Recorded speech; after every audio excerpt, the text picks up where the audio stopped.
Hello, good evening everyone. Hope you're doing well. Today we have another Saturday live session where we will be answering the latest question that we have got during the last week and during the last period of time during the last week related to the industry, related to the business, employment, economy, and Dubai and United Arab Emirates.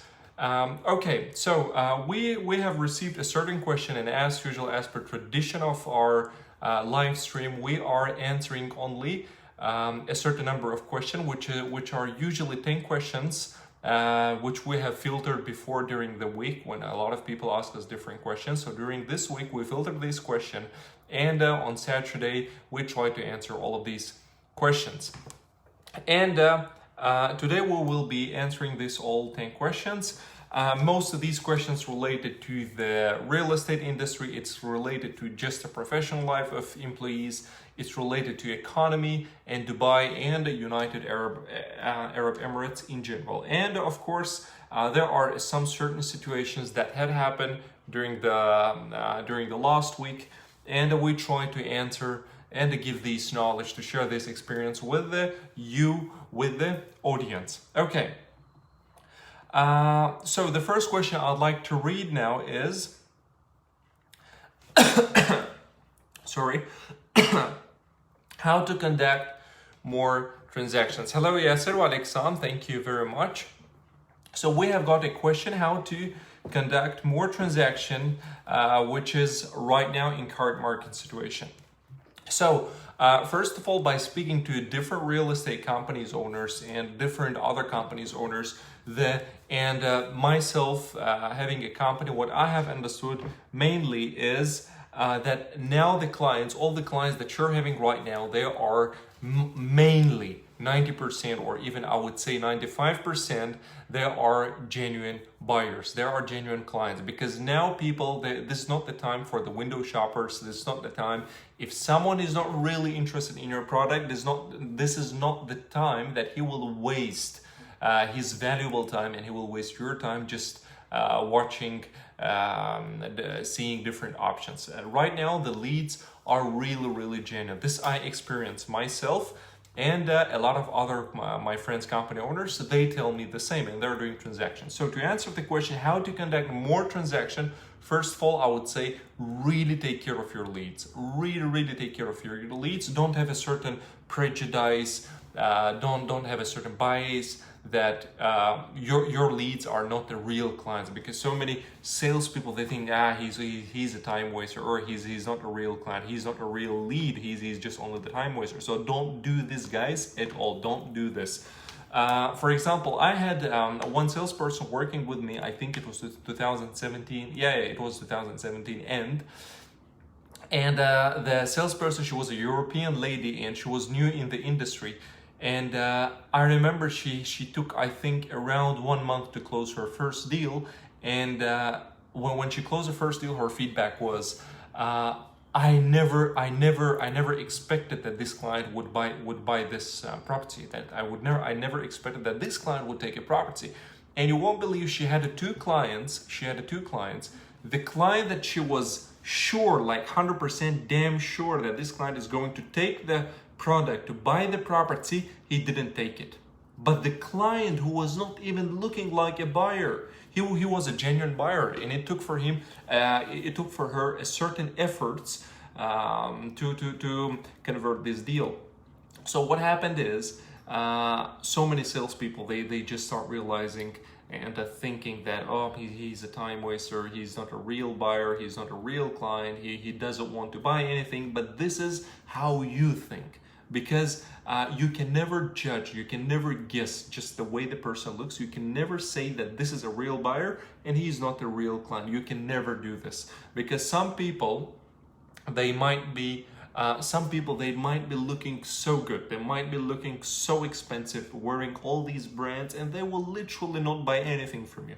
And some person who is just coming wearing shorts and some old t-shirt and wearing some sneakers, or some slippers, he will literally, he will be mostly the one who will buy from you. So never ever make your judgment that someone is a real client and someone he is not a real client. Never do this. So to answer the question, how to conduct more transactions, the first thing that you have to do is take a proper real care of your leads.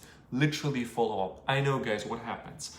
I know it based on my skin, based on my experience. I know how does it feel. When you want to follow up with a client, when you want to call him, there is always some inner resistance. You want to call him and you think, do I really need to call him? Do I really need now to call him? Maybe he will call me back, or no, I'll call him tomorrow. I know this happens, guys. So this is the very big mistake if you won't call him. To call your client, if the thought came in your mind, you have to call him straight away. Don't even take 1 or 2 or 3 minutes. Call him straight away, because if you won't call him, if you won't take this step and this action in order to call him, so then tomorrow you will feel very bad, and your confidence, your self-confidence, it will just go down, because you're the first person who knows that you should have done it and you didn't do this. You know that you should have done it and you didn't do this. So this is where our self-confidence is going. Always, thank you so much. Thank you very much. I'm glad to see you all here, guys. So this is when the confidence is going down. Remember, guys, the first reason when the confidence of any person, based on our psychology and the nature, the way we're created, the first reason when the confidence is going down is when we are not doing what we're supposed to do, or when we are doing what we're not supposed to do. This is what kills our confidence. This is what kills our confidence. So coming back to the question, how to conduct more transactions. The first one is to take proper care of your leads. Second one, always follow up. Don't be shy. Let him shout on you. Let him tell you, get out, don't call me, but always follow up. When you go to bed at night, you must be saying to yourself, today I have done literally everything I could do. I have done everything I could do. So this is what you need to be doing in order to have a more transaction. But this is, for example, we say like take care of proper leads. It's when the client is making an inquiry. But what if client is not making an inquiry? What if you have a shortage of lead? So in this case, I would recommend you to approach all your clients. So there are different ways to do this. I also support cold callings, when you call your clients, when you call business owners and so on, when you just call them to propose your product. I also support social media, when you develop your brand, when you build your brand, and when you start texting the person in social media, start liking his photos, start writing comments under his posts and photos. I really do appreciate this. But with the social media, it's more like a long strategy where with the call, you can just straight away give a call and you can say, hey, I have this product, would you be interested in this? So this is what you have to be doing. Okay, so here we have another question. How to meet clients. Okay, so I would say that before meeting any client, you must have you must conduct a proper due diligence. You must know who is your client. You must be first of all dressed very well. You must be in a very good mood, which is like uplifted mood, with a very enthusiastic mood. And during your meeting with a client, you will be feeling a certain feeling of being nervous. It's okay, it's normal. But the thing is, if you're too nervous, you don't know what to do, you don't know even what to say. So here, in order to avoid this, what I could say based on my experience is to have a certain protocol of your meeting. For example, in my case, let's say if I'm going to a client, let's imagine I'm pitching him a property. The first thing that I would do is I would tell about the property, the project itself. Second, I would tell about the developer who developed this project.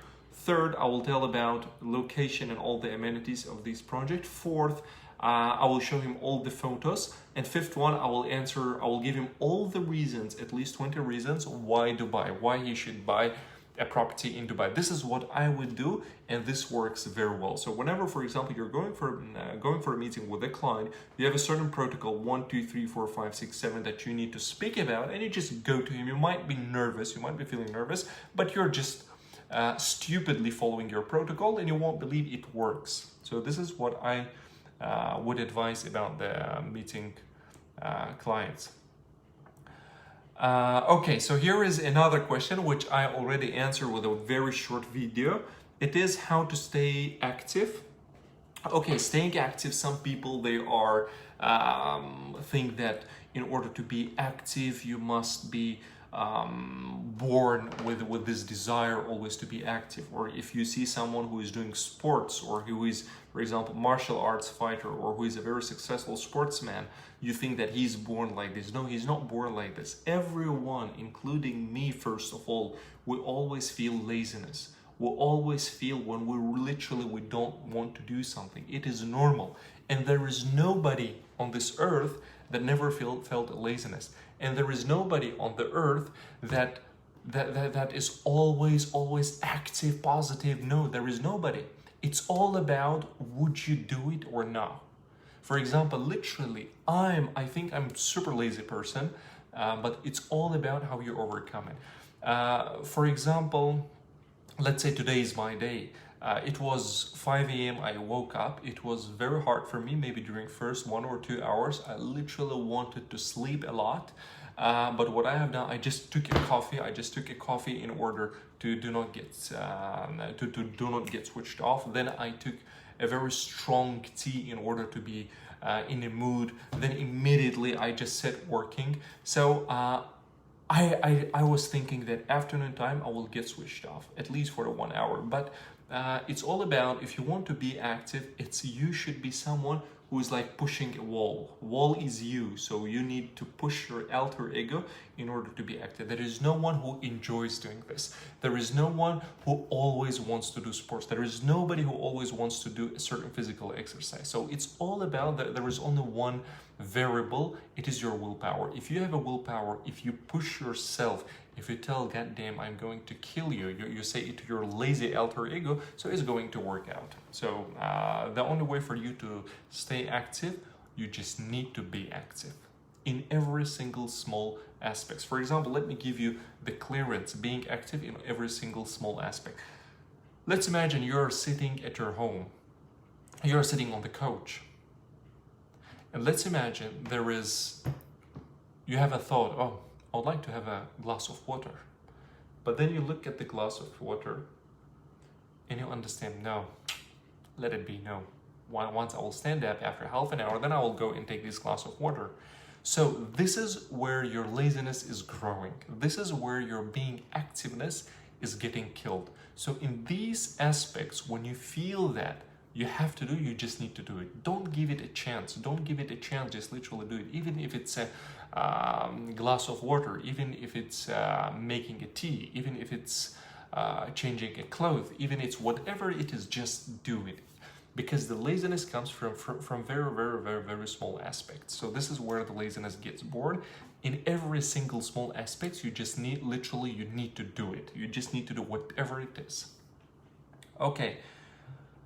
Another question that we have got here, where to get clients? Okay, where to get clients? So this is another question. I will give you one of the recent story of one of the person that I know.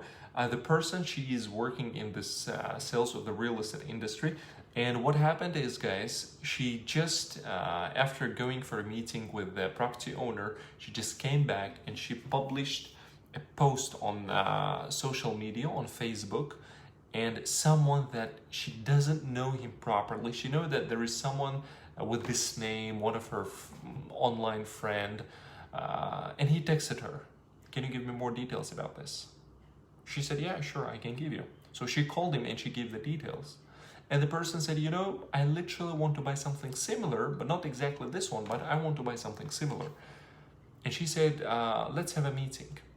And she had a meeting, and it turned out that the person wants to buy the full floor. It turned out that the person wants to buy the full floor in the building, the full floor. And it comes from just one post on Facebook. So to answer the question, where to get clients, literally from everywhere. Literally, you can get clients from everywhere. I just gave you an example with the Facebook, just one single post, where she got a client that he inquired. So the story didn't end yet. She's in touch with the client, so she's following up with the client. So the person just literally wants to buy a full one floor in one building. So we really wish her good luck, and I really hope she will close this deal, because this is a life-changing deal, a full floor in the building. Okay, so where to get clients? First of all, I would say social media is not like you'll generate a lot of clients, but this is one of the sources you can get clients by approaching yourself these clients, by making posts, sharing your knowledge so the experts can refer to you. Another one is it can be your database. It can be your database where you can have a certain list of the clients or investors of your company that your company can give you, and you're doing literally cold calls. And before we have discussed how to do these cold calls more efficiently. Third one, it will be of course referrals, but if you're new in sales, most probably you won't have a referral. So for referrals, you need a time. And fourth one, it will be some paid advertisement. If your company is using this facility, it can be all related to the paid advertisement. It's email marketing, SMS marketing, some listings, and so on. Hi, Asfar, nice to see you here. So this is where you can get a client, and I just told you the story how one person that I personally know from one Facebook post, she got an investor for one full floor in a building. Okay, so during the last week we got very important question from one gentleman, and I would like to answer this question. Hello Ahmed, I'm working in real estate. Now I have financial difficulties. Should I move to the salary job? So the question is, I'm working currently, the person works right now in the real estate industry, and the person is facing financial difficulties, and he is asking the question, should he move to the salary job or not? So first of all, it depends. You might ask, it depends on what, Ahmed? It depends on the desire, on the ambitions of this person. So for example, if you as a person, if you work, for example, in a real estate industry and you're thinking, should you move to the salary job? It's all about your ambitions. But how ambitions are related here? For example, we all know that in real estate, in a short period of time, you can earn a lot of money. While with a salary job, you'll most probably will be getting 3, 4, 5, 6, 7, 8, 9, 10,000 dirhams in the best scenario. In the best scenario, you'll be getting 10,000 dirhams fixed salary every month. But for you to get this 10,000 salary, 9 to 6, you have to be involved in operations, and most probably you'll have to wake up 7 o'clock morning, 7 a.m. morning, 6 a.m. morning, and you will most probably reach the earliest 7 or 8 p.m. night. So all this time you have to be involved in these operations, and most probably in a very routine work. And you know, whatever you do, even if you kill yourself with the 1000% of your productivity, you know that your limit is 3,000. Whatever you do, your limit is 3,000. Or whatever you do, let's consider ideal scenario, which is very rare right now. 10,000 dirhams. Your limit is 10,000 dirhams. So this is I personally call it killing your ambitions. Killing your ambitions. So if you're a salary job person, if you don't have ambitions, maybe if you're a lady who is married, who is having a family, yes, I would understand that you need some very normal 9 to 6 job with some just fixed salary. You don't have much energy, you don't have much ambitions to run, you don't have much big dreams in order to chase them. So in this case, yes, go for salary. But if you are a young gentleman who is 25, 30, 35, 40, 55, it doesn't matter. If you're a gentleman who is full of energy, who is full of ambitions, who is full of big and beautiful dreams, who is willing to make his family entirely independent, happy, so then I would never advise you to go with the fixed salary job. You might consider that, yes, it is safe, but the thing is, there is a very high risk that it will just suck you. It will just like a black hole, it will just suck you into it, and you will stay there maybe for a couple of years. You will be on a fixed salary. So it's a certain line. If you will cross it, it will be very hard to get out of this. I like one statement, I think it was said by Richard Branson. Salary, it is a bribe to forget your dreams. It is a bribe to forget your dreams. So I like this saying. So So the gentleman right now who asked this question, he's working in the real estate industry. And my answer for you is, if you don't have any ambitions, if you're just empty inside, if you don't have any motivation, you don't have energy, maybe you have some health problem, so go with a fixed salary job. But another question, would it be easy for you to get a fixed salary job? No, it won't be easy for you. It won't be easy for you to get a fixed salary job, because we know that now it's a COVID-19 time, it's a crisis time. We know that it's very hard now to get a fixed salary job. In order for you to get a fixed salary job, you must be a very, very good professional or a very technical specialist of the industry, or you might have a certain connection that, or you might know some owner of the company that will be happy to employ you.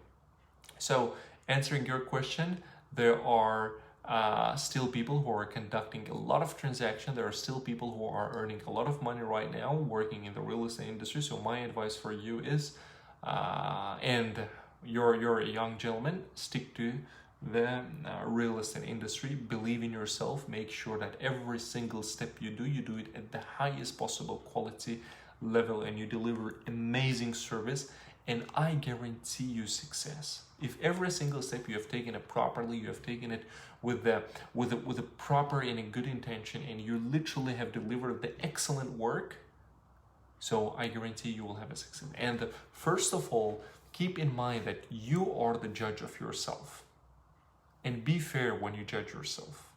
Don't say, yeah, I have done good today, because you might say this, but deep inside you, you know, did you do enough or not?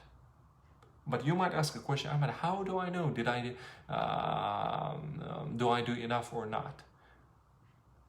So in order to answer this question, just ask yourself, is there anything left that you could do more? Is there anything left that you could do more? So this is how you can know that. Is there any space for you to do better or not? Okay, so another question that we have got here, guys. I don't think it's easy to sell. I don't think it's easy to sell in current market. Okay, so this is first of all your limiting belief. This is your limiting belief. If you think that it's not easy to sell, you will never sell. It's not about for you just saying it's not easy to sell. I can say it's not easy to sell, but it's all about your belief. If you really mean it, when you say it's not easy to sell now, if you really mean it, it is your limiting belief. Shalin Verma, glad to see you here. Shalin Verma, by the way, the guy who is now joined us, who's watching, he just recently done 5 million dirhams transaction in COVID-19 crisis time. In COVID-19 crisis time. So if you say that it's not easy to sell, it's your limiting belief. Yes, it might not be easy. If easy for you means when someone just will say, hey, here is my check, please take it, I want to buy something. If this is for you easy, yes, then in this case it's difficult, because no one is going to show you the check and tell you, come, take this, I want to buy something. If this is for you easy, if this is what you're expecting from this market, then you need to go out of this market, because this is not going to happen. Because first of all, there is a competition, because there are a lot of smart people, a lot of smart gentlemen, same like you, working, same like you, who have ears, who have eyes, who have brain, who have jobs, who have a real estate company that are working, or any other company, if it's a different industry. There are the same people. While you are sleeping, there are other people that are working and trying to sell something. So it is a limiting belief. I know personally people who are having a great pipelines and very, very close to conduct a transaction. And I know people that already have done a transaction. So it might not be easy, but it's possible. It is possible. This is enough. Are you looking for something to be just easy? This is what you're looking for. If you're looking something to be easy, then you're right. You need to be out of this market. But it's possible. It doesn't matter, is it easy? It doesn't matter, is it difficult or not? It is possible. This is what it matters. It is possible, and that's more than enough. The knowledge that it is possible, it's more than enough for you. Don't wait for something, it's not easy to sell right now. Yeah, nothing is easy right now to do. Even to eat the hot soap, just a soap, It's also not easy. Okay, so okay, this is the interesting question. Another good case. Ahmed, which projects you like? I try to sell projects, but I cannot. Tell me which projects you like, so I will start focusing on this. Okay, so this question is related to the real estate industry, to the sales. So the broker is asking which projects I like. So the broker will start pitching the project that I like to investors. So it is, now we have a certain lack of confidence in the project, and we have a certain lack of confidence. The person who is asking this question is all about lack of confidence in yourself and lack of confidence in the project. It doesn't matter which projects I personally like or which projects I would buy or I buy. It's all about which project are you convinced with. It's all about which project are you convinced with. It has nothing to do which projects I personally like. If you, for example, if I will tell you that I like, let's say, Le Maire project, so does it mean that you're going to focus on Le Maire project? So this is absolutely wrong. The project that you're focusing, it should be something that you personally like. It has nothing to do what I like. I might like literally anything, but it doesn't mean that your client is going to like it. So if by asking question, Ahmed, which project you like, so I will start pitching this project to my clients, this is not what you should be doing. The only thing that I would advise you in this case, conduct a research on all possible projects. For example, Imar, they have at Dubai Hills, they have downtown projects, they have a beachfront and so on. Conduct a research on Miras projects, Le Maire, Bulgari, and so on. Conduct research on Dubai Properties project, La Rosa, and so on. Conduct research on other developers' project and pick the project which you think it's sellable due to certain reasons, 1, 2, 3, 4, 5. So what could be the reason? First of all, for example, now price, because a lot of people are hit with this financial crisis, COVID-19 and so on. So the first that matters for people is the price. So the price should be affordable. Or let's say if the price is not affordable, at least there should be a certain payment plan. So the second you go with location or quality. So if you are convinced with the location and if you are convinced with the quality, and very importantly that if you are convinced with the price, so this is what you should be selling, not asking Ahmed which projects you like. So let me sell the projects that you personally like. Okay, so to answer the question, I like projects similar to Le Maire. I like projects Blue Waters, Bulgari Residence. So I like these kind of projects. So mainly I like the projects of Miras or some projects of Imar, some of them. So this is what I like. But I told you where you have to be focusing. Okay, so we have got another question. Should agent charge commissions if deal is cancelled?